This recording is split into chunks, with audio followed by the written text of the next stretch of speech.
교회의 갱신을 위해 헌신합시다 라는 제목이에요.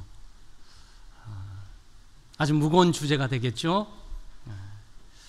2000년도부터 2001년 사이에 1년 사이가 되겠죠. 2000년도 2001년 사이에 전 세계 열풍이 불었던 책 한 권이 있습니다. 그 책의 저자는 스펜서, 미국 사람인데 스펜서 존슨이라는 사람이 쓴 책이에요. 아마 여러분 가운데 아실지 모르지만 누가 내 치즈를 옮겼을까? 라는 제목이에요. 누가 내 치즈를 옮겼을까? 아마 그때 열풍이 많이 불어서 저도 작은 요만한 책인데 이것을 열심히 읽으면서 굉장히 많은 생각을 하게 되었습니다. 이 책에는 두 마리의 쥐가 나오고 두 사람이 나옵니다. 두 마리의 쥐와 두 사람이 이 미로에 삽니다. 미로에 살면서 이 쥐들이 미로를 통해서 창고에 가게 되면 치즈가 굉장히 쌓여 있죠. 그래서 늘 같은 것을 하면서 치즈를 뜯어먹고 살고 행복해합니다. 그리고 창고에 가득 쌓인 치즈를 보면서 늘 부푼 마음을 들끓고 삽니다. 이 두 사람도 마찬가지고. 그러나 세상 사는 것이 순조롭지가 않잖아요. 네. 엄청난 충격적인 일을 만나게 되는데 두 쥐가 딱 도착하니까 창고가 텅텅 비어 있는 거죠. 치즈가 하나도 없어져 버렸습니다. 이 두 사람도 마찬가지고 미로서에 와서 창고에 오니까 그렇게 쌓여져 있는 많은 치즈가 다 사라져 버리고 먼지만 날리면서 텅텅 빈 창고를 발견하고 소위 패닉, 이 공황 상태에 빠져버립니다. 이 엄청난 변화에 충격을 받아가지고 어쩔 줄 몰라다가 드디어 한 쥐가 용기를 내어서 새로운 일을 찾아 나섭니다. 이미로 저미로 찾아내면서 각고 끝에 가정 고생 끝에 새로운 창고에 새로운 치즈가 엄청나게 있다는 사실을 발견하면서 거기에 역시 그 치즈를 먹고 삽니다. 또 한 사람도 마찬가지로 이대로 있으면 다 죽는다, 안 되겠다 싶어가지고 계속 돌아다니다가 그 쥐가 찾았던 창고를 똑같이 발견하면서 야, 여기 이렇게 많은 치즈가 또 있었구나 싶어가지고 그 과거의 행복한 삶을 살아갑니다. 근데 한 쥐는 너무나 충격이 컸던지 왔던 데 또 가보고 같은 창고에 또 가보고 혹시 있을까봐 내가 잘못 받지 않았을까? 오늘은 가면 있지 않을까? 혹시 그러면서 계속 미련을 버리지 않습니다. 그리고 새로운 미래를 향해 나간 일들이 너무나 힘들고 벅차고 어려우니까 시도를 하지 않습니다. 그 한 사람도 마찬가지죠. 그 한 사람도 친구 하나는 찾아가지고 어디 창고에 가가지고 열심히 먹고 있는데 그냥 자기는 새로운 것을 찾아 나가고 싶지가 않고 그냥 과거에 그 많이 있었던 그 창고에 풍요로운 치즈가 그립고 그쪽을 향해 늘 가는 거예요. 가보면 허탕이고 그런 거예요. 이 책에서 말하고 있는 것들은 변화는 불가피하다. 한 개인뿐만 아니고 한 집단과 공동체, 한 사회가 앞을 향해 나가는데 예측할 수 없는 변화들은 오고 있다. 그런데 변화를 어떻게 대응하고 어떻게 대처할 것인가에 따라서 삶의 결과는 달라진다. 한 쥐와 한 사람은 모험을 시도합니다. 두려움과 염려, 걱정을 극복하면서 새로운 어딘가 뭔가 있을지 몰라라고 열심히 헤매면서 찾다가 결국 발견합니다. 또 한 쥐와 한 사람은 여기 없으면 다른 데도 없을 거야, 혹시 여기도 있을지 몰라라고 과거적인 계속 그 창고에 집착해서 미련을 버리지를 못하고 옆에 있는 친구나 지처럼 앞을 향해 나가야 되는데 그런 변화가 두렵고 갔다가 없으면 괜히 손해만 볼 것 같고 시간만 낭비하는 것 같고 또 허송세월 보내는 것 같고 그래서 움직이질 않는 거죠. 사랑하는 여러분, 비단 이 얘기가 세상 사람들의 얘기입니까? 기업의 얘기입니까? 아니죠. 우리의 신앙생활에도 적용되는 것이고 교회 생활에도 적용되는 것입니다. 한국 교회는 1970년부터 80년 사이에 부흥의 시대를 넘어왔어요. 아마 제나 지금부터 50대 후반에 있는 모든 분들은 한국 교회의 부흥의 그 중심에 있었을 겁니다. 저도 어렸을 때 얼마나 많은 부흥회를 다녔는지 몰라요. 그때는 부흥사경회라 그러지 않고 부흥회라 그랬어요. 손뼉치면서 찬양 부르는데 1시간, 설교 듣는데 2-3시간, 주야라고 뜨겁게 기도하는데 1시간, 뭐 이러면서 온몸이 젖고 땀 흘리면서 부흥시대를 우리가 넘어갔습니다. 그때 수많은 사람들이 교회로 들어왔죠. 들판에다가 천막을 치고 거기다가 사각 개짝을 강단 삼아가지고 해도 어린 아이들이 바글거리면서 들어왔습니다. 그게 부흥시대였어요. 그런데 1990년도부터 서서히 성장이 둔화되면서 지금은 성장이 멈췄다. 아니, 수많은 한국교회 지도자들이 걱정하는 게 성장이 자꾸 감소되고 있다라고 말을 하고 있는 거죠. 그야말로 변화가 온 거예요. 위기가 온 것입니다. 위기는 기회인 거죠. 바로 한지와 한 사람처럼 미로를 찾는데 힘들고 어려울지라도 헤매고 찾아다니다 보면 새로운 길에서 새로운 창구를 발견하고 새로운 치즈를 발견하면서 또 과거의 영광과 행복을 누리고 살아갈 수가 있는 것입니다. 지난주는 종교개혁 주간이었습니다. 종교개혁 주간. 종교개혁의 제일 중심적인 정신은 개혁된 교회는 개혁되어 가야 된다. Reformed church become reforming church 이렇게 되겠어요. 그러니까 개혁된 과거에 있는 교회들은 계속 ing 개혁을 계속해 나가야 된다라는 것이 종교교육의 기본 정신이에요. 개혁 그러면 이건 고칠 개입니다. 혁은 가죽이에요. 낡은 가죽을 새롭게 고친다, 바꾼다라는 의미가 개혁이에요. 갱신이란 단어도 교회가 종종 쓰는데 이 갱신은 이 다시 갱자예요. 신은 새로운 신자예요. 그러니까 다시 새로워지자. 아마 우리 교우들 가운데서 기도하시면서 주여 저를 새롭게 해주세요. 첫사랑을 회복시켜 주세요. 네, 그게 개혁과 갱신을 지금 말하고 있는 겁니다. 이거는 개인뿐만 아니고 교회의 집단 전체 공동체에게 주어지는 일들이죠. 예수님께서도 오늘 새 포도주는 새 부대에 넣어야 된다. 헌옷을 입고 헌옷을 벗어버리고 새 옷을 입어야 되는데 헌옷을 벗기가 귀찮으니까 새 옷을 계속 껴입고 또 한 달 가다가 이게 더러워지니까 또 새 옷을 껴입고 이렇게 하지 마라. 깨끗하게 다 벗어 버리고 새로운 것을 갈아입어라. 지금 예수님이 그 말씀을 하고 있는 거죠.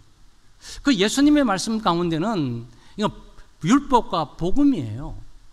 그러니까 모세 아래에서 모세의 지도를 받고 모세가 주는 율법 아래에서 살고 있는데 모세를 능가하는 바로 새 포도주인 예수 그리스도가 나타났으니까 이제는 율법과의 관계를 끊고 모세와의 관계를 끊어라. 이제는 나를 믿고 나를 의지하고 나와 함께 가야 될 것이야. 지금 이 말씀을 지금 유대인들에게 지금 하고 있는 거죠. 귀 있는 자는 깨달을지어다. 귀 있는 자는 이것을 아마 이해하면 이 상황이 어떤 건지 이해를 했겠죠. 그래서 교회는 우리가 갱신되어야 되는데 우리의 신앙도 갱신되고 새로워져야 되는데 교회가 갱신되고 새로워지기 위해서 교회가 무엇인지를 알아야 되잖아요. 교회가 무엇입니까? 우린 교회 생활하고 있어요. 신앙생활은 교회 생활이에요. 교회 생활은 곧 신앙생활이에요. 그리스도의 부름은 홀로 살아가는 부름이 아니고 그리스도의 부름은 홀로 세상을 가는 부름이 아니고 그리스도의 부름은 그리스도서 계시는 바로 이 공동체 에로의 부름이죠. 그래서 이 교회를 제일 먼저 사용했던 분이 예수님이십니다. 마태복음 16장 18절에서 또 내가 내게 이르노니 너는 베드로라 내가 이 반석 위에 내 교회를 세우시겠다 그랬어요. 목사님 교회, 장로님 교회, 구로 동로 살고 있는 사람들의 교회가 아니고 예수 그리스도의 교회, 그리스도께서 이 교회를 세우는데 그리스도의 교회는 이 반석 위에 세워지는 교회예요. 그러니까 이 반석은 뭐냐? 바로 베드로 사도가 주는 그리스도시요 살아계신 하나님의 아들입니다. 주님은 나의 구세주가 되시고 나의 주님이 되시며 하나님의 아들이십니다. 영생이 되시고 소망이 되시며 내 생명입니다라고 고백하는 사람들 위해 그 사람들의 모임이 바로 교회인 거예요. 그래서 교회는 조직이 아니에요. 교회는 체계가 아니에요. 교회는 건물이 아니에요. 교회는 예수 믿는 사람들이에요. 이 사람들, 하나님께서 세상에서 불러 모은 사람들인데, 이 불러 모아진 사람들이 예수는 주라고 고백하고 있는 사람들의 바로 모임, 바로 이 모임이 교회예요. 그 예수님이 마태복음 18장 20절에서 두세 사람이 내 이름으로 모인 곳에 나도 함께 있겠다, 그들 중에 있다 말씀하지 않습니까? 그래서 교회는 10,000명 이상 돼야 교회가 아니고 100명 이상 돼야 교회가 아니고 딱 2명이 딱 모이면 교회. 이건 예수님의 정의예요. 예수님이 내 교회를 세우는 정의는 두 사람이 예수 그리스도는 주시며 나의 생명이고 구원자가 되시며 주님이심을 고백한다면 이 둘이 모이게 될 때 이것은 교회예요. 주님께서 거기 함께 하시는 거죠. 여러분, 교회론을 바로 갖고 있지 않으면 교회 생활을 하실 수가 없어요. 그래서 여러분이 교회이신 거예요. 믿는 여러분이 교회고 여러분이 교회의 기능을 하게 되는 겁니다. 그래서 가정이 가정교회라 그러죠. 믿는 엄마와 믿는 아빠가 모이는 그 순간 교회예요. 그게 교회예요, 여러분. 그래서 교회는 예수님께서 예수 그리스도를 믿는 믿음으로 하나님의 부름을 받고 신앙 고백 위에서 살아가는 사람들, 바로 이 사람들의 모임이 바로 살아있는 거고 역동적인 거고 움직이게 돼 있는 것이지 어떤 한 장소에 갇혀져 있는 것이 교회가 아님을 우리가 인식할 필요가 있는 겁니다. 교회가 어떻게 움직입니까? 교회, 여러분 교회 오시게 되면 그냥 장로님 계시고 집사님 계시고 권사님 계시고 당회에 있고 재직에 있고 선교에 있고 구역에 있고 각 여러 가지 그룹들이 있고 주일학교 있고 유초등부, 중고등부, 청년부. 여러분, 교회는 이것 전부 부수적인 것들이에요. 교회라고 그림을 그리게 될 때 여러분 큰 그림 하나를 보게 되면 교회는 모였다 흩어지는 거예요. 운동이에요. 운동, 무브먼트, 운동이에요. 모였다가 흩어지고 흩어졌다가 모이고 모였다가 흩어지고 흩어졌다가 모이고, 이게 쉼없이 반복되는 거예요. 밀물과 썰물을 여러분 아세요? 잠깐 볼까요? 딱 10초짜리 제가 준비했어요.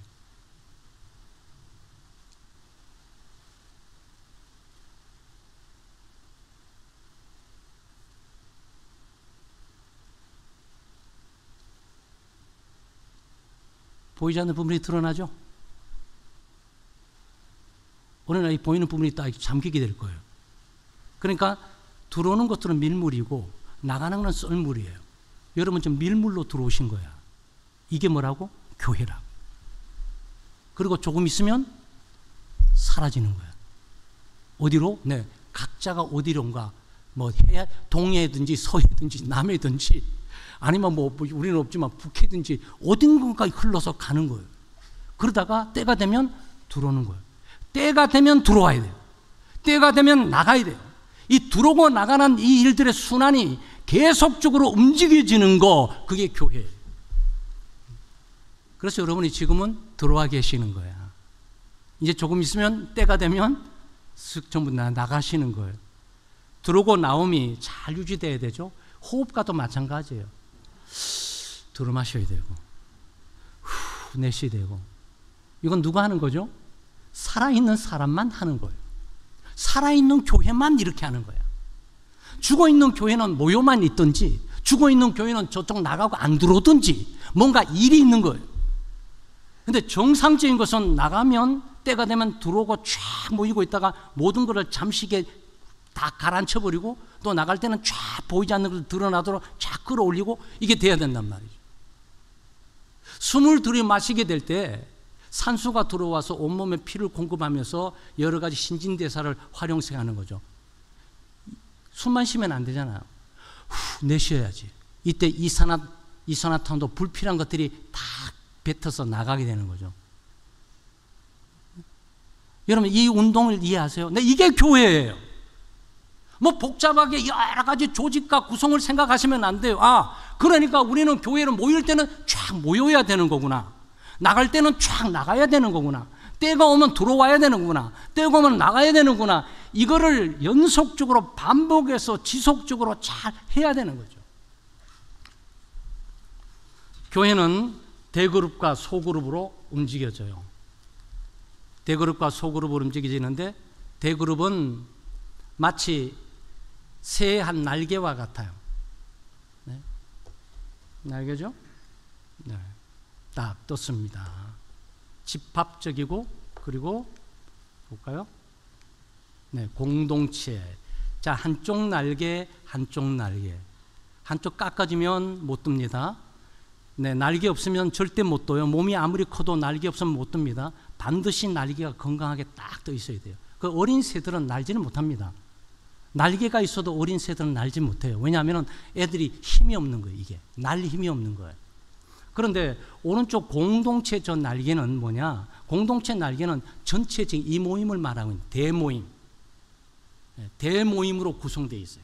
그래서 주의를 중심으로 해서 모든 교우들이 열애 예외 없이 하나님의 보좌 앞에 나와서 전부 모여지는 이 날개예요.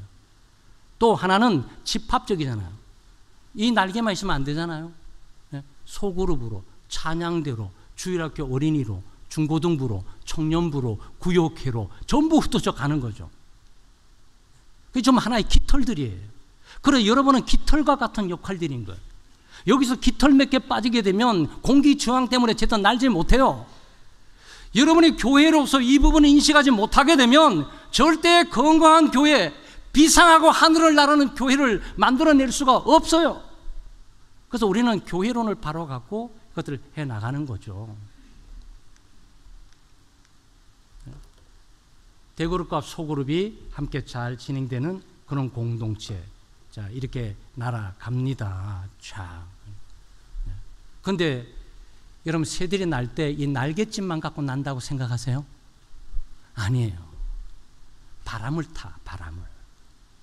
절대 새들이 태풍을 마주치거나 마주치면서 절대 날지 않아요. 아무리 독수리도 이게 날다가 공기가 이쪽으로 흐르잖아요. 방향을 틉니다. 왜 트는지 아세요? 바람을 따라 나르려고.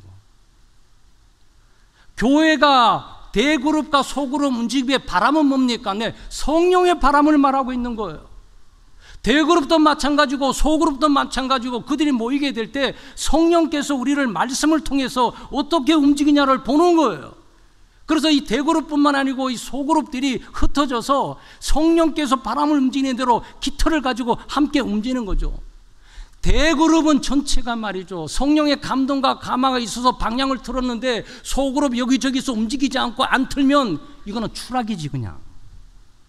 날개는 그냥 추락이에요. 여러분 이 원리를 잘 아셔야 돼요. 그래서 여러분이 모일 때 잘 모이셔야 되는 거고 흩어져 있는 소그룹 곳곳에 모일 때 잘 모이셔야 돼요. 이게 교회라니까요. 교회는 건물이 아니고 체제가 아니고 조직이 아니고 구성이 아니에요. 살아있는 예수 믿는 우리가 바로 하나님의 몸된 교회 하나의 깃털로 때로는 오른쪽에 있는 대그룹 속에서 함께 예배를 드리잖아요. 흩어져서 집으로 가는 것이 아니고 여러분의 소그룹에 가시는 거예요. 그래서 소그룹에서 삶을 나누고 교제를 나누고 거기에 위로를 받고 격려를 하고 사랑을 실천해 나가는 방법을 하는 거죠. 여기서 여러분 제가 갑자기 질문을 하면서 질문을 받고 대답을 하면서 고민을 듣고 상담할 수 있습니까? 아니요. 대그룹은 공적으로 시간 내에 모든 것들을 일사천리로 그냥 가는 거예요. 도대체 대화는 어떻게 하는 것이며 교제는 어떻게 하는 것이고 하나님 뜻을 어떻게 하는 것이며 또 서로가 어떻게 위로와 격려할 수 있는 것은 서로 가서 하셔야 된다. 거기 가서 하셔야 되는 거예요. 거기서 이 사람은 이렇고 저 사람도 그렇고 어려움이 있고 힘든 일이 있고 이렇게 서로 살아가는 거구나. 그리고 기도 좀 이런 거구나.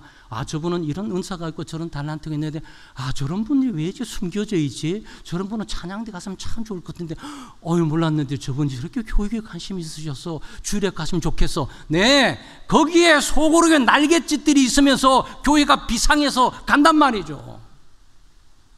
그래서 성장하는 교회, 성숙한 교회, 건강한 교회는요 이 집단적으로 모인 이 부분도 음악에 모여서 움직여내지만 흩어져서 오는 모임에도 얼마나 그들의 모임들을 중요하게 여기고 잘하는지 몰라요. 왜냐하면 그게 자기인 거야. 교회는 자기인 거예요. 자기가 이 교회의 존재고 교회를 만들어가는 거죠. 그럼 여러분이 교회를 생각하게 될 때 창덕교회 건물을 생각하면서 나가면은 교회 다음 주 교회 와야지, 이게 아니에요. 자기가 교회인 거야. 자기가 모였다가 자기가 흩어져서 가정 가운데서 교회적인 삶을 사는 거고, 직장 가서 예수 믿는 사람끼리 만나서 교회적인 삶을 사는 거예요. 여러분, 그런 거예요. 만약 이 개념을 여러분과 제가 못 붙들면 그 교회는 조직, 체계로 묶여져 있으면 절대 변화를 할 수, 움직이질 않아요. 아니, 움직일 수 없지. 살아있는 것만이 움직일 수 있는 것인데, 교회가 구로구 구로동로 28에 건물이 딱 있는데 움직이지를 않는데 여기서 뭘 하는 겁니까? 여러분, 교회를 그렇게 생각하시면 안 돼요. 네, 교회는 예수 믿는 나고 예수 믿는 우리고, 우리가 모이게 될 때 예수 그리스도께서 계시는 것이고, 그리고 우리가 지금 대그룹에 있는 것이야, 나는 소그룹에 있는 것이야, 자기가 있는 위치를 빨리 파악하는 거죠. 주일날 예배를 오게 될 때 나는 지금 대그룹의 오른쪽 날개 속에 비상을 하는 곳에 와 있는 거야. 그리고 오른쪽 날개만 잘하면 뭐 하겠어. 왼쪽 저쪽에 있는 소그룹, 우리 구역의 선교회 주일학교도 거기서 좀 비상에 가야 되지 않겠어? 거기 가가지고 거기서 또 함께 날개짓을 하면 간단 말이죠. 여러분, 이 그림이 이해되십니까? 네, 이런 거예요.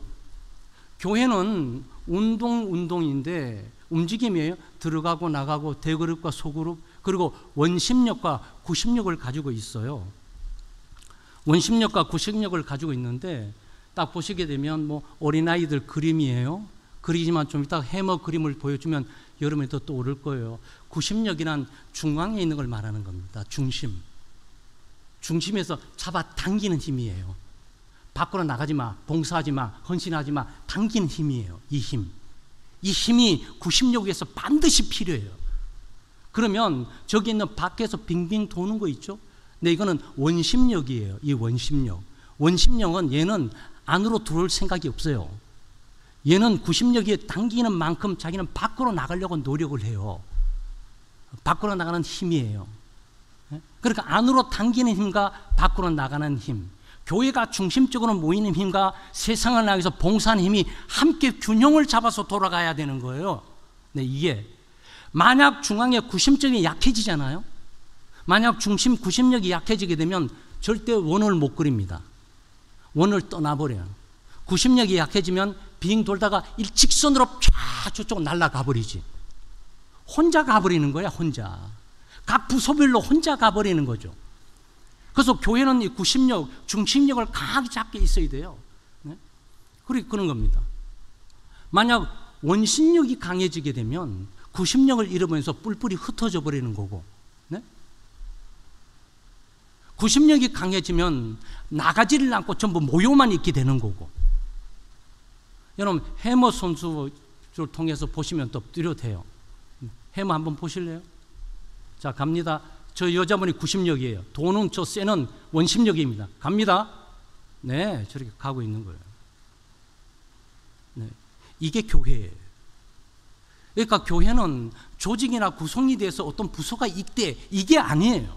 얼마나 잘 들어오고 얼마나 잘 나가고 얼마나 구심력이 강하게 지금 전체를 붙들고 있고 얼마나 외부에 있는 소그룹들이 각자 밖으로 제 역할을 하기 위해서 돌고 있느냐가 굉장히 중요하죠. 이거를 잘하는 교회가 성장하는 교회고, 바로 이런 교회를 만드는 게 주님의 교회를 만드는 것이죠. 교회는 사명을 가지고 있습니다. 교회 사명이 뭡니까? 교회 사명은 우리 창덕교회는 잘 만들어놔 있어요. 예배, 소그룹 활동, 네? 섬김, 복음 전파. 예배는 우리가 여기서 예배드리고, 가정에서 예배드리고, 개인적으로 예배드리고, 주일학교 가서 예배드리고, 예배를 드리지 않습니까? 하나님 하나님을 경외하는 마음.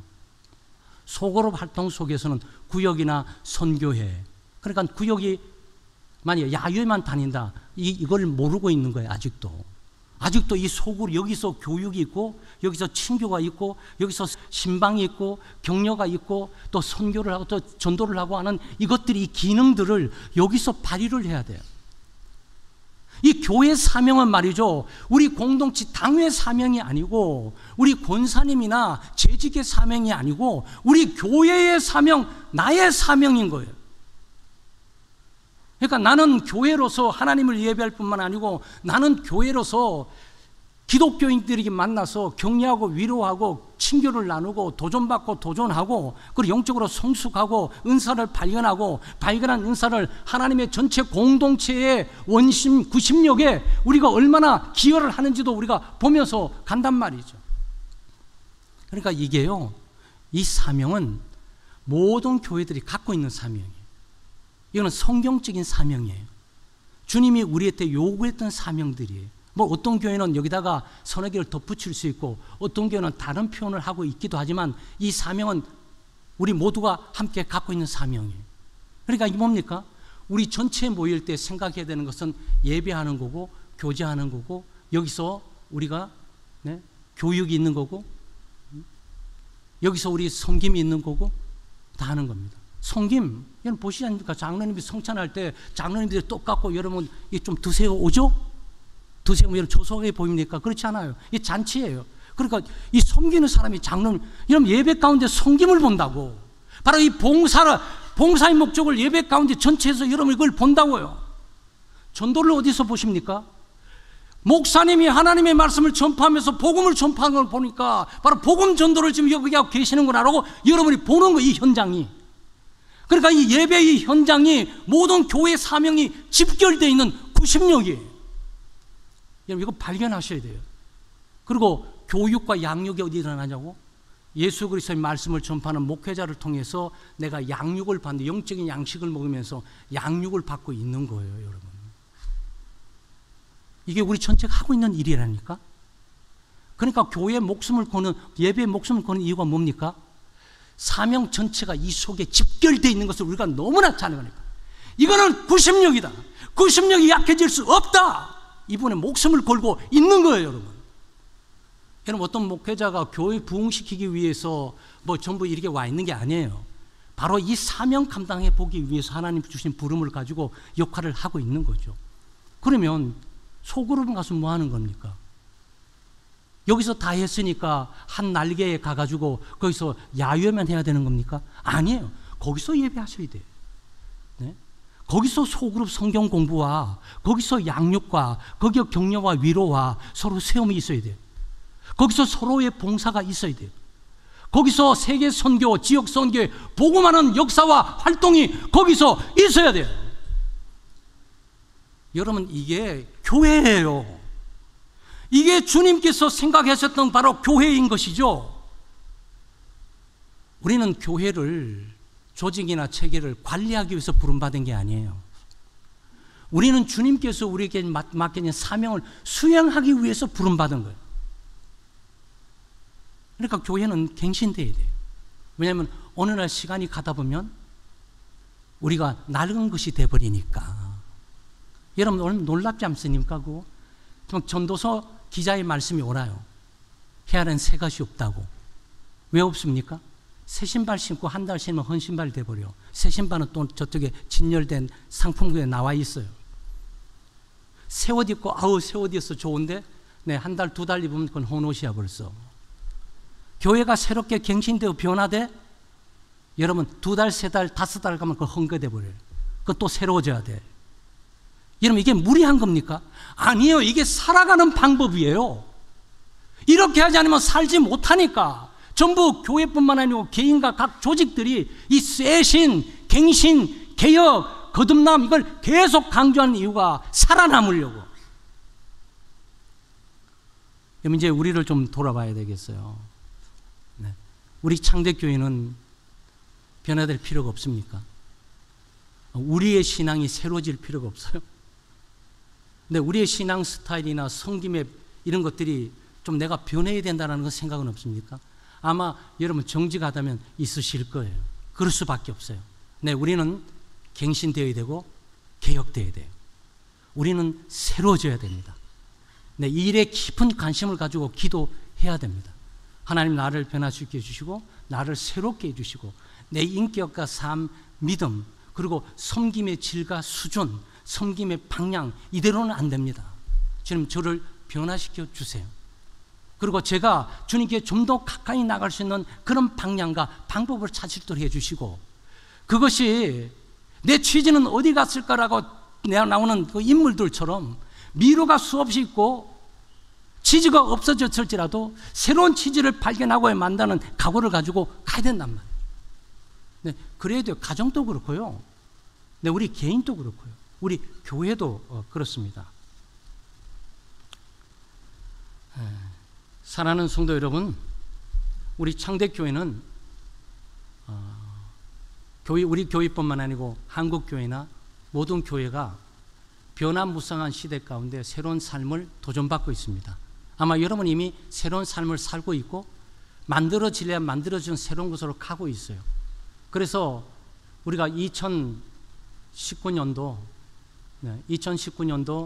우리가 코로나19가 시작됐고 한 6개월이나 8개월 있을 때 뉴노멀이라는 단어가 나오기 시작했습니다. 새로운 표준이 생겨야 된다. 이제 사람들은 일상으로 돌아가지 않는다. 그래서 모든 사람이 재택근무를 했던 시대도 있는데 그것은 삶의 변화였어요. 모두가 직장에 나와서 일만 해야 사장 얼굴만 봐야만 뭔가 일이 돌아갈 줄 알았는데 안 오고도 집에서도 얼마든지 일이 된다는 사실을 조금 깨달은 거예요. 아마 여러분의 신앙생활도 마찬가지일 거예요. 아마 교회 안 오면 죽을 줄 알고 교회는 예배만 드려야 된다고 생각했는데, 아니 1년, 2년, 3년 가면서 교회 나오지 않아도 영상으로 그냥 드렸는데도 또 하나님께서 기회를 줘 나오긴 했지만 다양한 변화된 삶 가운데 내가 순간순간 변화를 꾀할 수밖에 없는 정황이라는 부분을 우리가 인식을 해야 됩니다. 사랑하는 여러분, 이 모든 일들은 우리 힘과 능력으로 되는 것 아니에요. 말씀은 저는 아무리 강한 몸과 강한 날개를 갖고 있어도 바람이 불어줘야 돼요. 바람이 불어줘야 돼요. 우리는 이것을 성령의 바람이라고 말합니다.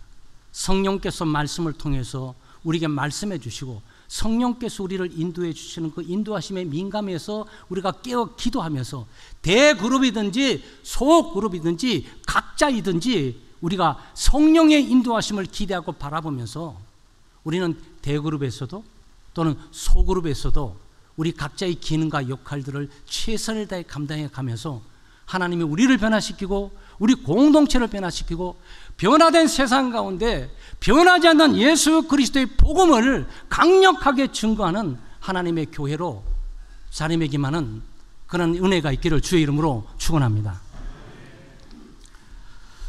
사랑하는 하나님 아버지, 오늘 저희가 주님의 몸된 교회 갱신이라는 위대한 주제를 살펴보았습니다. 갱신계획이라는 단어만 들어도 가슴이 뛰고 잃어버린 열정이 되살아났던 젊은 날을 기억합니다. 지금 교회는 인본주의, 세속주의, 물질 만능주의로 인해 큰 도전을 받고 위험에 처해 있습니다. 교회의 성장은 멈춰졌고 우리의 믿음은 흔들리고 교회의 사명은 희미해지고 우리의 헌신은 사라지고 있습니다. 가장 큰 문제는 우리에게 주님의 교회에 대한 관심과 고민이 없어져 있고 있어도 그 힘이 아주 미약하다는 데 있습니다. 주님, 우리 모두에게 주님과 교회를 사랑할 수 있는 뜨거운 마음을 주시고 우리 전체 모이는 곳과 흩어져 모이는 모임에 열정적으로 참여할 수 있는 은혜를 저희들에게 주시옵소서. 우리 창대교회가 하나님의 말씀의 기초에 견고하게 서가는 교회가 되게 해주시고 진행되는 전체 예배 모임의 성도들이 감동받는 성령의 역사가 있는 교회가 되게 해주시옵소서. 우리 성도들이 흩어져 중그룹이나 소그룹으로 모일 때 기쁨을 주시고 형제를 나누는 친밀한 교제로 서로 돌아보게 해주시고 주님이 맡기신 구체적인 사명을 잘 실현할 수 있게 해주시옵소서. 예수님의 존귀하신 이름으로 기도하옵나이다.